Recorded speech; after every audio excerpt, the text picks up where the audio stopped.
Hello દોસ્તો, આપ સૌનું મારુતિ એકેડમીમાં હાર્દિક સ્વાગત કરું છું. મિત્રો, લાસ્ટ લેક્ચરમાં આપણે પાવર ઇલેક્ટ્રોનિક્સ સબ્જેક્ટ એમાં આપણે ઇન્વર્ટર અને સાયક્લો કન્વર્ટર એ જે ચેપ્ટર છે, ચેપ્ટર નંબર 4, એમાં આપણે એક પોર્શન પૂરો કર્યો કે જેનું નામ હતું ઇન્વર્ટર. તો ઇન્વર્ટર કેટલા પ્રકારના હોય છે, ઇન્વર્ટર શું છે, ઇન્વર્ટરના ઉપયોગો ક્યાં ક્યાં થાય, ઇન્વર્ટરના આઉટપુટ વોલ્ટેજ છે એ કેવી રીતે કંટ્રોલ કરવો, એ બધું આપણે લાસ્ટ લેક્ચરમાં એટલે કે એક પોર્શન આ ચેપ્ટરનું આપણે પૂરું કર્યું. મિત્રો, જોવા જઈએ તો આ ચેપ્ટર 14 થી 15 માર્કનું અથવા એનાથી પણ વધારે માર્કનું છે. તો એમાંથી જે વધુ જે માર્કનું પોર્શનનું પૂછાતું હોય તો એ છે ઇન્વર્ટર. મિત્રો, ઇન્વર્ટર પોર્શનમાંથી સૌથી વધુ ક્વેશ્ચન પૂછાતા હોય છે. પણ મિત્રો, એવું નથી કે બીજો પોર્શન કે જેનું નામ છે સાયક્લો કન્વર્ટર એમાંથી એક પણ માર્કનું પૂછાતું નથી. મિત્રો, એ જે પોર્શન છે એ પોર્શનમાંથી 7 માર્કનો ક્વેશ્ચન પણ આવી શકે છે. એક્ઝામમાં પૂછાઈ ગયેલા છે. મિત્રો, પ્રીવિયસ યર તમે પેપર જોશો તો તમને એમાં 7 માર્કના ક્વેશ્ચન પણ સાયક્લો કન્વર્ટર ટોપિકમાંથી પૂછાયેલા છે. તો મિત્રો, કરવું હોય તો પરફેક્ટ અને સારામાં સારું આપણે કરશું અને બધા જેટલા ક્વેશ્ચન પૂછાતા હશે એક્ઝામમાં પોઈન્ટ ઓફ વ્યૂ જે ઇમ્પોર્ટન્ટ હશે અને ઇન ફ્યુચર તમારે બીઈ માં પણ તમને કામ લાગે એવા આપણે કન્સેપ્ટ પણ શીખશું. તો મિત્રો, સ્ટાર્ટ કરી નવો જે ટોપિક કે જેનું નામ છે સાયક્લો કન્વર્ટર. તો first of all we have discuss what do you mean by cyclo converter. તો ફર્સ્ટ આપણે શીખશું કે સાયક્લો કન્વર્ટર કોને કહેવાય, સાયક્લો કન્વર્ટરના પ્રકારો કેટલા છે અને સાયક્લો કન્વર્ટરનો પ્રિન્સિપલ અથવા સિદ્ધાંત કેવી રીતે વર્ક કરે છે. તો પહેલા આપણે સમજીએ કે ભાઈ સાયક્લો કન્વર્ટર એટલે શું. એક કન્વર્ટર છે, આપણે અત્યાર સુધી આપણે ડિફરન્ટ ટાઈપના કન્વર્ટર આમ જોઈએ તો 3 પ્રકારના ભણી ગયા. પહેલું હતું rectifier, it is a convert to AC to DC. પછી આપણે જોયા chopper, it is a convert to fixed DC to variable DC. અને પછી આપણે જોયું લાસ્ટમાં ઇન્વર્ટર કે જે આપણે ડીસી નું એસી માં કન્વર્ટ કરે. અને હવે આપણે સમજવાનું છે કે cyclo converter it is a converter to which AC frequency to AC frequency but without link any DC supply. એટલે કે એનો કહેવાનો મતલબ એવો છે કે ભાઈ એક એવું કન્વર્ટર છે કે જે એસી ફ્રીક્વન્સી નું એસી ફ્રીક્વન્સીમાં જ કન્વર્ટ કરે છે, એટલે કે એસી નું એસી માં કન્વર્ટ કરે છે, પરંતુ એમાં એક પણ વચ્ચે ડીસી લિંક જોડવામાં આવેલી નથી. તો તેવા કન્વર્ટરને આપણે સાયક્લો કન્વર્ટર કહેવામાં આવે છે. હવે આ સાયક્લો કન્વર્ટર ઘણા બધા પ્રકારના છે. એમાં જે પહેલું સાયક્લો કન્વર્ટર છે એ સ્ટેપ અપ અને સ્ટેપ ડાઉન સાયક્લો કન્વર્ટર કહેવાય. હવે આ સાયક્લો કન્વર્ટર છે એ સાયક્લો કન્વર્ટર એટલે કે સ્ટેપ અપ અથવા સ્ટેપ ડાઉન એ કોને કહેવાય એ આપણે સમજીએ. સ્ટેપ અપ અને સ્ટેપ ડાઉન કન્વર્ટર એટલે કે મિત્રો, હું તમને કહું કે સ્ટેપ અપ ટ્રાન્સફોર્મર અને સ્ટેપ ડાઉન ટ્રાન્સફોર્મર, તો તમે આરામથી તમે કે સાહેબ સ્ટેપ અપ એટલે કે વોલ્ટેજ ને વધારો કરો અને સ્ટેપ ડાઉન એટલે કે વોલ્ટેજ ને ઘટાડો કરીને આપણે આઉટપુટ વોલ્ટેજ આપે.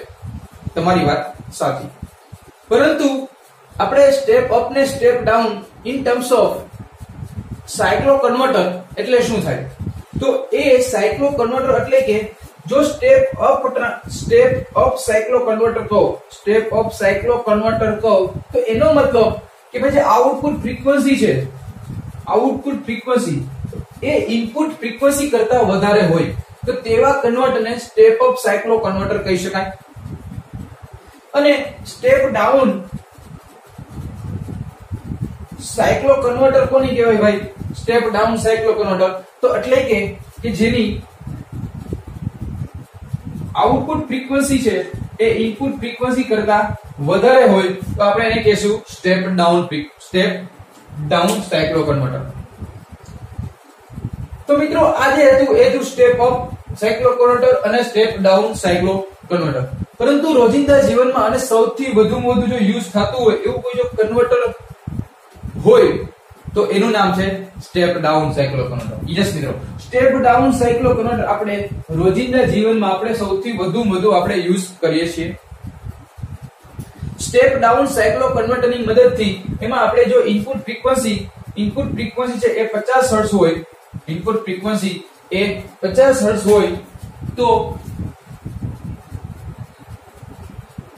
ઇનપુટ ફ્રીક્વન્સી 50 હર્ટ્ઝ હોય ઇનપુટ તરીકે, તો આઉટપુટ તરીકે એ મારે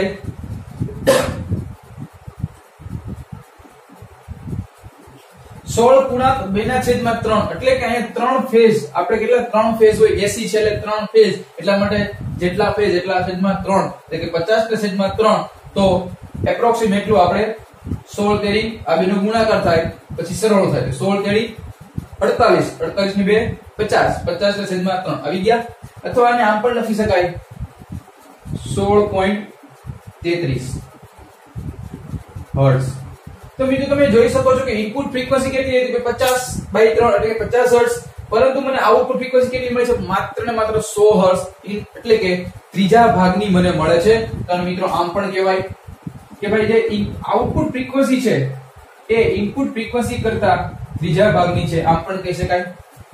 તો મિત્રો દર્શાવવાનો હેતુ અલગ અલગ હોય છે, પણ આપણે સમજવાનો જે મતલબ છે એ એક જ છે. તો તમે આપણા જે સાયક્લો કન્વર્ટર છે એ મોસ્ટ ઓફ આપણે સ્ટેપ ડાઉન સાયક્લો કન્વર્ટર યુઝ કરવામાં આવે છે, કે જે મોસ્ટ ઓફ આપણે 50/3 એટલે કે 16.33 હર્ટ્ઝ નો આપણે યુઝ કરીએ છીએ. હવે આપણે જોઈએ બીજા પ્રકારનું કન્વર્ટર કે જેનું નામ છે કોન્સ્ટન્ટ ફ્રીક્વન્સી ઇનપુટ, એટલે કે એને કે અચળ ફ્રીક્વન્સી ઇનપુટ અને વેરિયેબલ ફ્રીક્વન્સી આઉટપુટ. હવે આ શું છે, અને વેરિયેબલ ફ્રીક્વન્સી ઇનપુટ અને કોન્સ્ટન્ટ ફ્રીક્વન્સી આઉટપુટ શું છે સમજીએ. કે ભાઈ બીજા પ્રકારના જે આ જે સાયક્લો કન્વર્ટર છે એમાં મિત્રો શું કરવાનું હોય છે કે ભાઈ એમાં આપણે જોયું કે ભાઈ કોન્સ્ટન્ટ ફ્રીક્વન્સી ઇનપુટ છે, અને મને આઉટપુટમાં શું આપે છે ભાઈ, આઉટપુટમાં આપે છે વેરિયેબલ ફ્રીક્વન્સી આઉટપુટ. તો આ શું કરે, આ એક એવું કન્વર્ટર કરે છે કે જે ફ્રીક્વન્સી કેવી હોય કોન્સ્ટન્ટ ઇનપુટમાં, પરંતુ આઉટપુટમાં ફ્રીક્વન્સી કેવી હોય છે વેરિયેબલ. તો આવા પ્રકારે મોસ્ટ ઓફ ક્યાં યુઝ થતા હોય છે, તો આવા પ્રકારનું છે એ આપણે મોસ્ટ ઓફ એસી મોટર નો આઉટપુટ વોલ્ટેજ કંટ્રોલ કરવા માટે આ પ્રકારનું સાયક્લો કન્વર્ટર આપણે યુઝ કરી શકીએ છીએ. મિત્રો જ્યારે આપણે કોઈ પણ મોટર છે અને મોટરને આપણે એસી આપીએ અને આઉટપુટ પણ એસી હોય ત્યારે આ પ્રકારનું આપણે સાયક્લો કન્વર્ટર યુઝ કરવામાં આવે છે. એટલે જ કીધું કે એસી નું એસી માં કન્વર્ટ કરે, બટ કે ભાઈ ફ્રીક્વન્સીમાં ચેન્જીસ થાય છે. ફ્રીક્વન્સીમાં જો ફ્રીક્વન્સી ઇનપુટમાં કોન્સ્ટન્ટ હોય એટલે કે 50 હર્ટ્ઝ હોય, બટ આઉટપુટમાં વેરી ફ્રીક્વન્સી થતી હોય તો ત્યારે આવા પ્રકારના કન્વર્ટર આપણે યુઝ કરી શકીએ છીએ, અને જેનો ઉપયોગ આપણે એસી મોટરના આઉટપુટ વોલ્ટેજ કંટ્રોલમાં આપણે યુઝ કરી શકાય. પરંતુ મિત્રો જ્યારે જે ફ્રીક્વન્સી છે જે ફ્રીક્વન્સી વેરિયેબલ હોય તો variable frequency at the input side, અને આઉટપુટમાં મને કેવી મળતી હોય કોન્સ્ટન્ટ ફ્રીક્વન્સી આઉટપુટ. તો એ સમયે આ વસ્તુ ક્યાં યુઝ કરવી, તો મિત્રો આ મોસ્ટ ઓફ આપણે રેલવે ટ્રેક્શન માટે આપણે યુઝ કરીશું. રેલવે સિસ્ટમમાં આપણે આવા પ્રકારના આપણે સાયક્લો કન્વર્ટરનો આપણે યુઝ કરવામાં આવે છે. તો આ બીજા ટાઈપનું કન્વર્ટર કે જેને આપણે કહીશું constant frequency input, variable frequency output તથા વેરિયેબલ ફ્રીક્વન્સી ઇનપુટ અને કોન્સ્ટન્ટ ફ્રીક્વન્સી આઉટપુટ. ત્રીજા નંબરનું છે એ છે single phase to single phase cycles, એટલે કે single phase to single phase સાયક્લો converter. એટલે કે ઇનપુટ પણ સિંગલ ફેઝ હશે અને આઉટપુટ પણ સિંગલ ફેઝ હોય. તો આવા પ્રકારના કન્વર્ટર એટલે કે સાયક્લો કન્વર્ટર કે જે બે પ્રકારના છે, એક છે બ્રિજ ટાઈપ અને બીજું છે આપણે સેન્ટર ટાઈપ. શું છે મિત્રો, એક છે સેન્ટર ટાઈપ ટ્રાન્સફોર્મરનો ઉપયોગ કરવાનો અને બીજું છે બ્રિજ ટાઈપ. તો જે મિત્રો આપણે ખબર છે કે ભાઈ સેન્ટર ટેપ છે, તો સેન્ટર ટેપમાં આપણે જે કંટ્રોલિંગ ડિવાઇસ તરીકે આપણે એસસીઆર નો યુઝ કરી શકીએ છીએ અને ડાયોડ નો પણ યુઝ કરી શકીએ છીએ, પરંતુ અહીંયા ડાયોડ નો યુઝ નહીં કરી શકીએ કારણ કે આપણે એસી યુઝ કરી છે. તો એસી માટે મોસ્ટ ઓફ આપણે એચસીઆર એટલે કે સિલિકોન કંટ્રોલ રેક્ટિફાયર થાઇરિસ્ટર નો આપણે ઉપયોગ કરી શકીએ છીએ, અને આપણે we can control the output voltage as well as frequency. તો અહીંયા બ્રિજમાં આપણે એમાં પણ બ્રિજ કનેક્શન આપણે જોયું ભણેલા છે કે હાફ બ્રિજ અને ફૂલ બ્રિજ, તો એ આપણે ભણવાના છીએ હમણાં. 3 phase to single phase સાયક્લો converter. તો ઇનપુટમાં 3 ફેઝ હોય અને આઉટપુટમાં સિંગલ ફેઝ સાયક્લો કન્વર્ટર કે જે 3 ફેઝ ટુ સિંગલ ફેઝ આપણે ઉપયોગ કરી શકીએ છીએ મિત્રો. આ જે 3 phase to single phase સાયક્લો converter કે જેની મદદથી આપણે આઉટપુટમાં આપણે સિંગલ ફેઝ જોતો હોય તો પણ આપણે આ કન્વર્ટરની મદદથી આપણે કરી શકીએ. અને એવી વસ્તુ હોય કે જે ઇનપુટમાં 3 ફેઝ હોય અને આઉટપુટમાં પણ 3 ફેઝ મને જોતો હોય તો ત્યારે આપણે આ પ્રકારનું સાયક્લો કન્વર્ટર આપણે જરૂર પડે. એનો મતલબ એમ કે ટોટલ 5 પ્રકારના સાયક્લો કન્વર્ટરના પ્રકાર છે મિત્રો. ઇન્વર્ટર હતા તો ઇન્વર્ટરના 3 પ્રકાર હતા આપણે જોયું હતું. એવી જ રીતે સાયક્લો કન્વર્ટરના 5 પ્રકાર છે. ઇન્વર્ટરના મિત્રો તમે સમજો કે ઇન્વર્ટરના 3 પ્રકાર હતા. પહેલું કયું હતું સિરીઝ ઇન્વર્ટર, પછી જોયું પેરેલલ ઇન્વર્ટર, પછી આપણે જોયું બ્રિજ ઇન્વર્ટર. તો બ્રિજ ઇન્વર્ટરના પાછા 2 પ્રકાર હતા કે નહીં? હા. એક તો કયું હતું હાફ બ્રિજ અને ફૂલ બ્રિજ. એવી જ રીતે સાયક્લો કન્વર્ટરના પાછા 5 પ્રકાર છે. પહેલું સ્ટેપ અપ સ્ટેપ ડાઉન એટલે એક, બીજું constant frequency output, variable frequency output અને variable frequency input, constant output frequency. ત્રીજું single phase to single phase સાયક્લો converter. ચોથું 3 phase to single phase સાયક્લો converter અને પાંચમું 3 ફેઝ ટુ 3 ફેઝ સાયક્લો કન્વર્ટર. તો મિત્રો આ આપણે આ કન્વર્ટર વિશે કેટલા પ્રકારના છે એ મિત્રો મેં તમને માહિતી આપેલી અને આની ડેફિનેશન હતી કે AC power at frequency f1 to convert this AC power frequency at f2. એમાં એક પણ DC લિંક નો આપણે ઉપયોગ કરવામાં આવતો નથી. તો આવા પ્રકારના ડિવાઇસ ને આપણે સાયક્લો કન્વર્ટર કહી શકશું. ઓકે મિત્રો, તો તમને સમજાઈ ગયું હશે વસ્તુ. હવે આપણે સમજીએ કે સાયક્લો કન્વર્ટર છે એનો સિદ્ધાંત શું છે. what is the working principle of cyclo converter?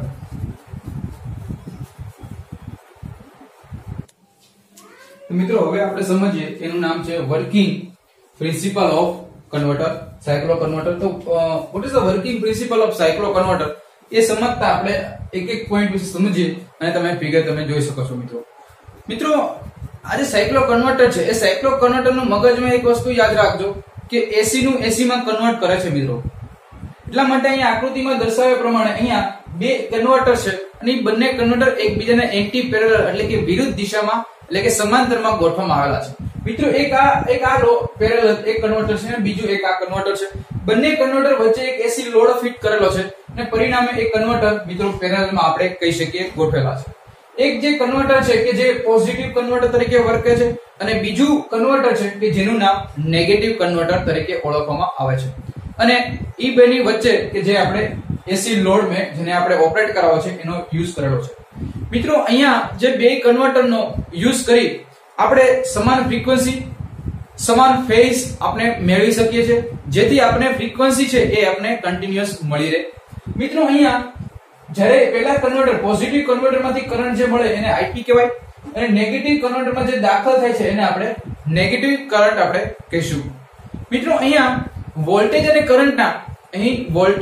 કરંટના બંનેનો ગુણાકાર કરતા આપણને પાવર મળે છે અને પરિણામે આપણને કન્વર્ટરને ચલાવવા માટે જે આપણે સમજાવેલું છે અહીંયા કે પોઝિટિવ કન્વર્ટર અને નેગેટિવ કન્વર્ટરને એન્ટી પેરેલલ જોડવામાં આવ્યા છે જેથી વોલ્ટેજ અને કરંટની બંને પોલારિટી આપણે આપી શકીએ. અને અહીંયા એમ્પ્લિટ્યુડ, ફ્રીક્વન્સી અને ફેઝ કેવા છે બધા સરખા જોવા મળે છે મિત્રો. અહીંયા આકૃતિમાં દર્શાવ્યા પ્રમાણે અહીંયા જ્યારે AC સપ્લાય આપવામાં આવે છે ત્યારે અહીંયા પોઝિટિવ આવે છે.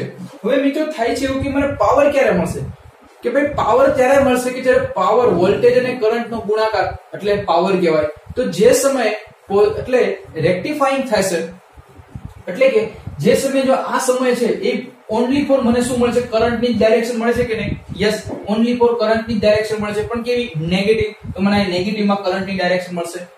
પરંતુ જ્યારે કરંટ અને વોલ્ટેજ બંનેનો ગુણાકાર મળે છે તો એ સમયે મને જેમ કે અહીંયા વોલ્ટેજ પણ છે અને કરંટ છે અને એ સમયે મને અહીંયા ઈનો ક્રોસ સેક્શન એટલે કે બે સંપાત થાય છે એકબીજાને છેદે છે અને એ જે ક્રોસ સેક્શન મને મળે છે એટલા પોર્શનમાં તો એ પોર્શનમાં મિત્રો મને જેમ કે એટલા પોર્શન છે તો એટલા પોર્શનમાં એટલે કેટલા આપણે પોર્શનની વાત કરું તો એટલા જે પોર્શનમાં છે મને પાવર મળે છે અને એક મને પોઝિટિવ પાવર મળશે.